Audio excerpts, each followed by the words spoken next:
Okay friends, நம்ம எல்லாத்துக்கும் MH370 எனக்கு நடந்த ஒரு இன்சிடென்ட் நம்மளுக்கு தெரியும். ரொம்ப துயரமான ஒரு இன்சிடென்ட், ரீசன்ட்லி நடந்த ஒரு இன்சிடென்ட். இதே போல் மலேசியாவில் தஞ்சோங் குப்பாங்னு ஒரு இடம், அதாவது ஜோஹரில் இருக்கிற ஒரு இடம், அந்த இடத்துல MH653 விழுந்த கதை உங்களுக்கு தெரியுமா? December 4th, 1977 இந்த ஒரு இன்சிடென்ட் நடந்திருக்கு.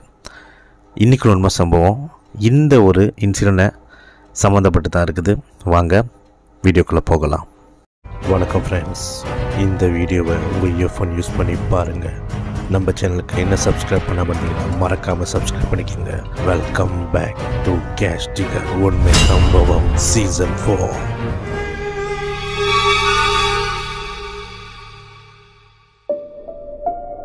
ஓகே ஃப்ரெண்ட்ஸ், இந்த MH653 எங்கேருந்து கிளம்புதுன்னா பினாங்லேருந்து கிளம்புது. ஸோ கோலாலம்பூருக்கு போகிறதுக்கு. அப்போ அந்த நேரத்தில் இந்த ஃப்ளைட் வந்துட்டு ஹைஜாக் பண்ணப்படுதுன்னு சொல்லப்படுது. ஸோ கோலாலம்பூருக்கு போக வேண்டிய ஒரு ஃப்ளைட்டை ஹைஜாக் பண்ணி சிங்கப்பூருக்கு கொண்டு போயிருக்காங்க. அந்த சிங்கப்பூருக்கு போக வழியில் ஜோஹோரில் அந்த ஃப்ளைட் வந்து கிராஷ் ஆகுது. தஞ்சோங் குப்பாங்னு உள்ள ஒரு இடம். ஸோ அங்கே கிராஷ் ஆனோன்னே அங்கே அந்த அந்த ஃப்ளைட்டில் இருந்த 93 பேசஞ்சர்ஸ் அண்ட் தென் 7 க்ரூ, அந்த வேலை செஞ்சிட்ருக்கிறவங்க எல்லோரும் வந்து இறந்து போகிறாங்க அதே இடத்துல. ஸோ இந்த பேசஞ்சரில் ஒரு ஆள் வந்து பார்த்திங்கன்னா நம்ம மலேசியாவில் உள்ள அக்ரிகல்ச்சர் மினிஸ்டர் அந்த டைமில் உள்ளவர் டத்தோ அலி ஹஜி அமர், அவரும் வந்து பலியாகிட்டார். ஸோ இந்த இன்சிடென்ட் மேபி சில பேருக்கு வந்து புதுசாக இருக்கும் கேட்குறதுக்கு, சில பேருக்கு வந்து இந்த இன்சிடென்ட் தெரிஞ்சிருக்கலாம். ஸோ தெரியாதவங்க நீங்கள் விக்கிபீடியாவில் 1977 December 4th பிளேன் கிராஷ்னு தட்டினாலே வந்து இந்த ஒரு டீட்டெயில்ஸ்லாம் வரும். ஸோ அதில் நீங்கள் செக் பண்ணிக்கலாம் full details. Okay friends, so இந்த இன்சிடென்ட் நடந்த பிறகு இந்த தஞ்சோங் குப்பாங்கில் இருக்கிற மக்களுங்களுக்கு வந்து பலவிதமான அமானுஷிகள் காட்சிகள் வந்து பார்க்க ஆரம்பிச்சிருக்காங்க. டிஸ்டர்பன்ஸ் நடக்க ஆரம்பிச்சிருக்குன்னு சொல்லலாம். அதாவது ஆல்மோஸ்ட் எவ்ரி நைட் வந்து ஆளுங்க வந்து கதறது, அப்புறம் வந்து ஹெல்ப் கேட்குறது, அந்த மாதிரி வந்து சத்தங்கள் வந்து கேட்க ஆரம்பிச்சிருக்கு. ஒரு ஆள் வீட்டில் 2 ஆள் வீட்டில் இல்லை, அந்த ஆல்மோஸ்ட் அந்த கம்பத்தில் இருக்கிற எல்லா பேருக்கும், அதாவது அந்த வில்லேஜ் சைட்டில் இருக்கிறவங்க எல்லாத்துக்கும் இந்த சத்தம் வந்து கேட்க ஆரம்பிச்சிருக்கு. அதே போல் ஃபியூ பீப்புள்ஸ் அந்த வீட்டில், அதாவது அந்த இடத்துல வாழ்கிற மக்களுங்களில் சில பேர் வீட்டுக்கு வந்து சில தெரியாத நபர்கள் வந்து அவங்க வீட்டுக்கு போய் உதவி கேட்டிருக்காங்க. அந்த மாதிரின்னு வந்து சில நியூஸ் வந்து பரவலாக வர ஆரம்பிச்சிருக்கு. அப்போ இந்த ஸ்டோரி சொன்னது வந்து மிஸ்டர் அமாட், அவர் வந்து ஆக்சுவலி இது ஒரு ஆர்டிக்கலில் ஷேர் பண்ணியிருக்காரு. என்னென்னா அந்த கம்பத்தில் வந்து இந்த மாதிரி டிஸ்டர்பன்ஸ் நடக்க ஆரம்பிச்சிருக்கு. இந்த ஒரு கிராஷ் நடந்த பிறகு டிஸ்டர்பன்ஸ் இந்த மாதிரி அழுகிற சவுண்டு, அப்புறம் கதறல், அந்த மாதிரி சத்தம்லாம் கேட்க ஆரம்பிச்சிருக்கு. அதுக்கப்புறம் இவங்க என்ன பண்ணியிருக்காங்க, இவங்க வந்து அந்த நியூஸ் ஓகே ஆமாம் அந்த மாதிரி நடந்திருக்கு, அந்த ஒரு காதில் ஒரு நியூஸ் வந்தோன்னா ஆமாம் ஓ அப்படியே அப்படின்னு இருப்பாங்களே, ஸோ அந்த மாதிரி இருக்காங்க. இந்த ஆமாட் வந்துட்டு அந்த டைமில் ஸ்கூல் படிக்கிறாரு. ஸோ இவர் வந்துட்டு ஆல்மோஸ்ட் 12 வயசு, 6வது படிச்சுட்ருக்காரு. அப்போ இவர் வந்து நடந்து போயிட்டு ஸ்கூலுக்கு போகிற பாதை, சைக்கிளில் போவார், நடந்து போவார். அந்த பாதை எங்கன்னு பார்த்தீங்கன்னா அந்த கிராஷ் நடந்த அந்த இடத்துக்கிட்ட தான், அந்த பாதையை க்ராஸ் பண்ணி தான் அவர் போகணும். இப்போ பார்த்தீங்கன்னா அந்த இடத்துல வந்து தூக்கு கட்டியிருக்காங்க. தூக்குனா மொனமன் கட்டியிருக்காங்க. அதாவது யார் யார் அந்த கிராஷில் இறந்தாங்களோ அவங்க பேர்லாம் போட்டு ஒரு மெமோரியல் கட்டி வச்சுருக்காங்க அந்த இடத்துல. இப்போ அந்த டைமில் வந்துட்டு ஒன்றும் கட்டலை அந்த டைமில். இப்போ அந்த இடத்துல இந்த இடம் தான் கிராஷ் நடந்த இடம். அந்த இடம் பார்த்திங்கன்னா அப்படியே அந்த அழிஞ்சு போய் கிடக்கும். ஸோ அந்த மாதிரி இருக்கிற சுச்சுவேஷனில் இவர் நடந்து போய்ட்டு ஸ்கூலுக்கு போய்ட்டு வந்துட்டு இருந்திருக்காரு. இப்போ ஒரு நாள் ஒரு நைட்டுன்னு சொல்லலாம், மணி ஒரு 12-1 இருக்கும். அந்த டைமில் இவங்க வீட்டு முன்னுக்கு யாரோ வந்து ஒரு மாதிரி அழுதுகிட்டு இருக்கிற சவுண்டு வந்து கேட்டிருக்கு. இவங்க வீட்டுக்கு எல்லாத்துக்கும் கேட்டிருக்கு, பிள்ளைங்களுக்கு, வீட்டில் இருக்க அப்பா அம்மா எல்லாத்தையும் கேட்டிருக்கு. ஸோ இந்த அம்மாட்ட வந்துட்டு அம்மாவோட அப்பா நினச்சிருக்காரு, சரியெல்லாம் வீட்டிலே இருங்க, நான் போய் பார்க்குறேன், அப்பா போய் பார்க்குறேன் வெளியே. ஏன்னா ஒரு ஆள் அழுதுகிட்டு வெளியே கதறிட்டு இருக்காங்களே. அப்போ வந்து இவர் என்ன பண்ணியிருக்காரு, இந்த அப்பா அயட் சுச்சின்னு சொல்லுவாங்க. அயட் சுச்சின்னா இப்போ தமிழவங்க இதில் பார்த்திங்கன்னா சில மந்திர சொல்லுகள் வந்துட்டு நம்ம ப்ரொடெக்ஷனுக்கு நம்ம வந்து படிப்போம்ல, ஸோ அந்த மாதிரி. ஸோ அதே போல் இவங்க வந்து மலாய்க்காரவங்க, அவங்க வந்து அயட் சுச்சி படிச்சுட்டு அவர் போயிருக்காரு ஒரு ப்ரொடெக்ஷனுக்கு. முன்னுக்கு பின்னோடனே அவர் என்ன பார்த்துருக்காருன்னா, ஒரு லேடி, அவங்க வந்துட்டு ரொம்ப மூஞ்சி வந்து கொடூரமாக இல்லை, மூஞ்சி வந்து சாதாரண மனசால் மாதிரி தான் இருக்குது. என்ன அவங்க உடம்பு, அவங்க மூஞ்சி, கை, கால் எல்லாமே வந்து அப்படி வெள்ளையாக வெளுத்து போன கலரில் இருந்திருக்கு. ஆக்சுவலி இந்த லேடியை வந்து இந்த அம்மாவோட அம்மா, அவங்க தம்பி எல்லாமே வந்து ரூம்லேருந்து ஒளிஞ்சு பார்க்குறாங்க. அவங்க அப்பா வண்டி தான் முன்னுக்கு வாசப்படி கதவு திறந்து என்ன ஏதுன்னு போய் பார்க்க போயிருக்காரு. அப்போ இந்த லேடி வந்து பேசலை, ஒரே ஒரு கையை எடுத்து அவங்களோட விரலில் மட்டும் ஆட்டி காமிச்சிருக்காங்க. அப்படியே கையை எடுத்து ஒரே ஒரு கையை எடுத்து விரலை மட்டும் ஆட்டி காமிச்சிருக்காங்க. இப்போ இந்த அம்மாவோட அப்பாவுக்கு வந்து புரியல, என்ன தான் இவங்க சொல்ல வராங்க, உனக்கு என்ன தான் வேணும், உனக்கு என்ன தான் வேணும்னு சொல்லி கேட்கவும் அவங்க அந்த விரலை தான் திரும்ப திரும்ப ஆட்டி காமிச்சிருக்காங்க. அப்போ அந்த லேடி போட்டிருக்க அந்த ட்ரெஸ் பார்த்திங்கன்னா, இப்போ நார்மலாக ஒரு ஆள் ஒரு புது ட்ரெஸ் போட்டால் எப்படி இருக்குமோ அப்படி இல்லை. இந்த ட்ரெஸ் வந்து ரொம்ப பழுதான ஒரு ட்ரெஸ்ஸு. அவங்க போட்டிருக்க ஒரு கவுன் வச்சுக்கலாம், அந்த கவுன் வந்து ரொம்ப பழுதாக இருக்குது. அதே சமயத்தில் அவங்களோட அந்த ட்ரெஸ்லாம் ரொம்ப கிழிஞ்சி, சில இடத்துல ரொம்ப அந்த கருப்பாக நெருப்பு சாம்பல் பட்டால் எப்படி கருப்பாக இருக்குமோ அந்த மாதிரி ரொம்ப அழுக்காக இருக்கிற சுச்சுவேஷனில் தான் அவங்க நின்றுருக்காங்க. ஆனால் மூஞ்சி வந்து வெளுத்து போன கலரில் இருக்குது, எந்த விதமான காயங்கள் இல்லை. அப்போ இந்த அம்மாவோட அப்பா சொல்லியிருக்காரு, உனக்கு என்ன தான் வேணும் சொல்லு நான் தரேன், உனக்கு என்ன வேணும், ஏன் இங்கே வந்து நீ எங்களை டிஸ்டர்ப் பண்ணிட்டு இருக்க, எங்கள் வீட்டை முன்னாடி நின்று அப்படின்னு சொல்லி கேட்டிருக்காரு. அப்போ அந்த லேடி வேறு எதுவுமே பேசலை, திரும்ப கையை காமிச்சு அந்த கை விரலை தான் வந்து ஆட்டி காமிச்சிருக்காங்க.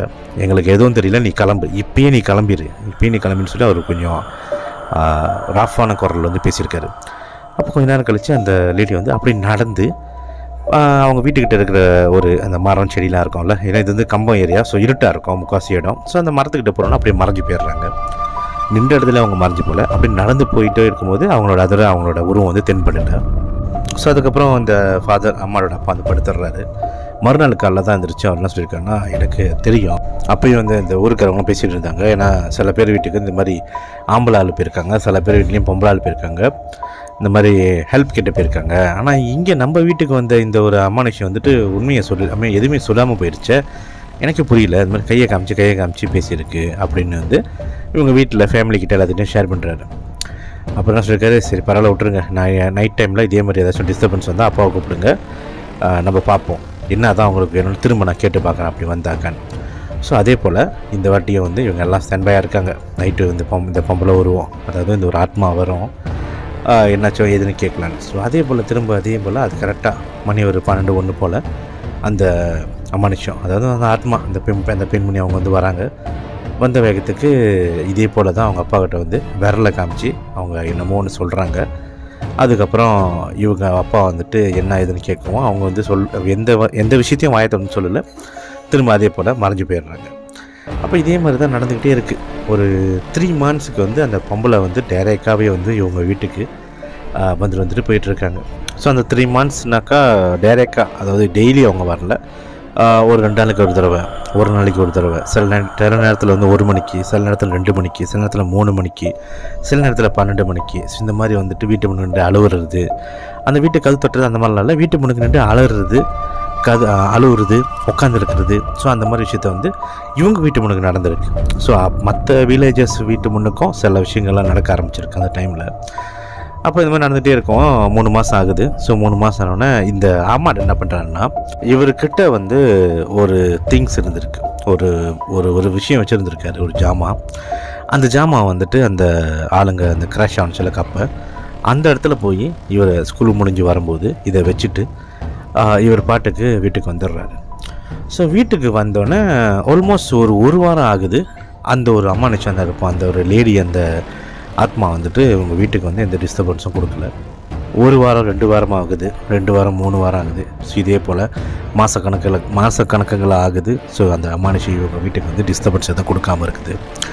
அப்போ இவங்க அப்பாவும் பார்த்துருக்கேன், இவங்க அப்பா தான் எப்போதும் வெயிட் பண்ணிகிட்டு இருப்பார். அவருக்கு வந்து ஒரு இதாகவே ஆயிடுச்சு. ஏன்னா அந்த எப்போதும் அந்த அமானுஷம் வந்துட்டு போகிறது, இவர் போய் முன்னேறிட்டு ஒரு ப்ரொடெக்ஷனுக்கு வந்து, ஏன்னா அவங்க அப்பாவுக்கு வந்து ஃபேமிலி ப்ரொடெக்ட் பண்ணணுன்னு ஒரு ரெஸ்பான்சிபிலிட்டி. ஸோ அவர் வந்து முன்னுக்கு நின்று அதை விரட்டி ஓட்டுறதே அவர் வேலையாக இருந்திருக்கு. ஆல்மோஸ்ட் 1 மாதம் கழிச்சு அவங்க அப்பா பேசியிருக்காரு வீட்லேயே. 1 மாதம் ஆயிடுச்சு, இந்த மாதிரி ஒரு அமானுஷம் வரவே இல்லைங்க, என்ன ஆயிடுச்சு ஏதாச்சுன்னு அந்த ஒரு கொஸ்டினோட அவர் வந்து பேசிகிட்டு இருக்கார், வீட்டில் கேட்டுட்ருக்கார், சும்மா ஒரு பேச்சுவார்த்தையாக பேசிகிட்டு இருக்காரு.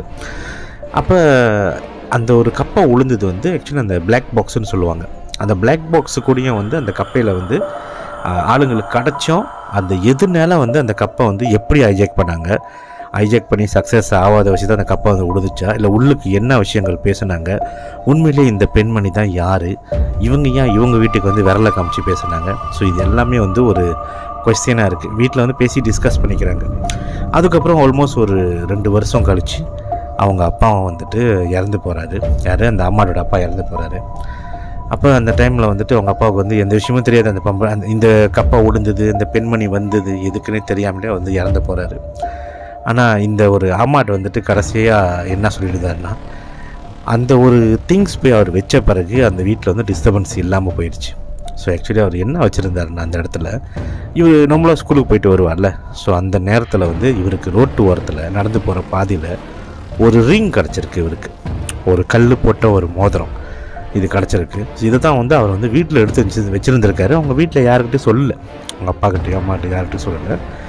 அதுக்கப்புறம் இந்த ஒரு டிஸ்டர்பன்ஸ் வந்துட்டு போவோம், ஃபியூ மந்த்ஸ் இந்த மாதிரி டிஸ்டர்பன்ஸு வீட்டில் நடக்கவும் இவருக்காகவே மனசில் வந்து தோணிருக்கு, ஒரு வேளை வந்து இந்த பெண்மணி வந்து விரலை காமிச்சு அவங்க அப்பாட்ட பேசினாங்களே, மோதிரத்தை தான் கேட்குறாங்களோ அப்படின்னு இவருக்கு தோணித்தான் இந்த ஸ்கூல் விட்டு வரும்போது இந்த மோதிரத்தை போய் அந்த இடத்துல வச்சுருந்துருக்காரு. ஸோ அதுக்கப்புறம் அவர் வந்து அந்த வீட்டில் வந்து இந்த டிஸ்டர்பன்ஸ்லாம் நான் இருந்தாலும் அந்த ஒரு அமானுஷத்தை பார்த்த ஒரு லக்கு அவர் கிடச்சிருக்குன்னு தான் அவர் ஷேர் பண்ணியிருக்காரு. அதாவது யாரும் கண்ணுக்குன்னா வந்து இந்த மாதிரி ஒரு அமானுஷத்தை பார்க்க முடியாதுல்ல. ஸோ இவர் அந்த மோதிரத்தை போய் கடைசியாக போய் ஏன் வச்சாருன்னா, இதுக்கப்புறம் டிஸ்டர்பன்ஸ் வேணாம், அப்பாவும் வந்துட்டு நைட்டில் தூங்காமல் இவங்களுக்காக ப்ரொடெக்ஷன் பண்ணிகிட்ருக்காரு சொல்லி தான் இந்த மோதிரத்தை போய் வச்சுருக்காரு. ஆனால் இந்த மோதிரத்தோட ஸ்டோரி, அதாவது இவர் கிடச்சிது, இவர் போய் வச்சது, இது எதுவுமே வந்து அவங்க ஃபேமிலி மெம்பர்ஸ்க்கு யாருக்குமே தெரியாது. ஆனால் அவருக்கே ஒரு கேள்வி வந்தது என்னன்னாக்கா, அந்த இன்சிடெண்ட்டில் வந்து இறந்து போனவங்களோட டெட் பாடி வந்து யாருக்குமே தெரியல, அடையாளம் தெரியாத அளவுக்கு வந்து அந்த பாடிலாம் வந்து ஹன்ச்சோர் ஆயிடுச்சு. அதாவது அந்த இம்பேக்டில் வந்து அந்த அந்த முகம்லாம் தெரியல, அந்த அளவுக்கு வந்து இதாகிடுச்சு, அடையாளம் தெரியாத அளவுக்கு செதறி பேர் கொண்டு வாங்கல. ஒரு ஆக்சிடென்ட் இருந்தாலும் எப்படி ஆகுமோ அந்த மாதிரி பாடி வந்து, ஸோ மூஞ்சி முகங்கள் அதெல்லாம் வந்து தெரியாமல் ஆயிடுச்சு. ஆனால் இருந்தாலும் இவங்க வீட்டு முன்னுக்கு வந்து நின்ற ஒரு பெண்மணி வந்து முழுசாக கை கால் மூஞ்சி முகம் எல்லாமே இருக்கிற ஒரு பெண்மணி தான் நின்றுட்டு இருந்திருக்காங்க. அவங்க வந்து ஆக்சுவலி அந்த ஒரு ரீங்கை தான் எதிர்பார்த்து வந்து நின்றுருக்காங்கன்னு இவர் கடைசியாக ஷேர் பண்ணியிருக்காரு. ஓகே ஃப்ரெண்ட்ஸ், கண்டிப்பாக இன்றைக்கி உண்மை சம்பவம் நீங்கள் கேட்டிருப்பீங்க. இது உங்களுக்கு ஏற்கனவே கேட்ட ஒரு கதையாக இருந்தால் நம்ம காமெண்ட் பாக்ஸில் கமெண்ட் பண்ணுங்கள். இல்லை கேட்காத கதையாக இருந்தாலும் நம்ம கமெண்ட் பாக்ஸில் நீங்கள் கமெண்ட் பண்ணுங்கள். இல்லை இந்த இன்சிடெண்ட்டை சம்மந்தப்பட்டு வேறு ஏதாவது ஸ்டோரிகள் உங்களுக்கு தெரிஞ்சிச்சுன்னா மறக்காமல் அதையும் நம்மக்கிட்ட ஷேர் பண்ணுங்கள். ஸோ இன்றைக்குள்ள இந்த உண்மை சம்பவம் உங்களுக்கு பிடிச்சிருந்தா லைக் கொடுங்க, ஷேர் பண்ணுங்கள். இது வந்து ஒரு ஷார்ட்டான ஸ்டோரி. நம்ம சேனலில் பல விதமான ஸ்டோரிகள் இருக்குது, ஷார்ட் இருக்குது, லாங் இருக்குது, மீடியமான ஸ்டோரி இருக்குது. ஸோ ஒரு ஸ்டோரியை வந்துட்டு எப்படி அமையுதுன்னு பொறுத்து இருக்குது. ஸோ அதை சார்ந்தாப்பில் தான் நான் அந்த ஸ்டோரியை நான் சொல்லுவேன். ஒரு ஸ்டோரியை வந்து நம்மளே வந்துட்டு நீட்டாக இழுத்துட்டு போய் நம்ம சொல்லணும்னு அவசியம் இல்லை. சில ஸ்டோரிகள் நீட்டாக ஸ்டோரி கிடச்சா நான் நீட்டாக எக்ஸ்ப்ளனேஷன் கொடுப்பேன் உங்களுக்கு புரியணுன்னு. ஷார்ட்டான ஒரு ஸ்டோரி கிடைத்தா இந்த மாதிரி ஷார்ட்டாக நான் வந்து எக்ஸ்ப்ளனேஷன் கொடுப்பேன். ஸோ மறக்காமல் உங்களோட ஒப்பீனியன் எதுவாக இருந்தாலும் தாராளமாக நல்ல வழியில் நீங்கள் நம்ம கமெண்ட் பாக்ஸில் கமெண்ட் பண்ணி ஷேர் பண்ணிங்கன்னா அதை நம்ம வந்து ஒரு கன்சிடரேஷன் எடுத்து ஃபியூச்சர் வீடியோஸில் நம்ம இம்ப்ளிமெண்ட் பண்ணுவோம். ஸோ மறக்காமல் நம்ம சேனலுக்கு சப்ஸ்கிரைப் பண்ணாமல் இருந்தீங்கன்னா மறக்காமல் சப்ஸ்கிரைப் பண்ணிக்கோங்க. மீண்டும் அடுத்த ஒரு உண்மை சம்பவத்தில் சந்திக்கும் வரை சைனிங் ஆஃப்.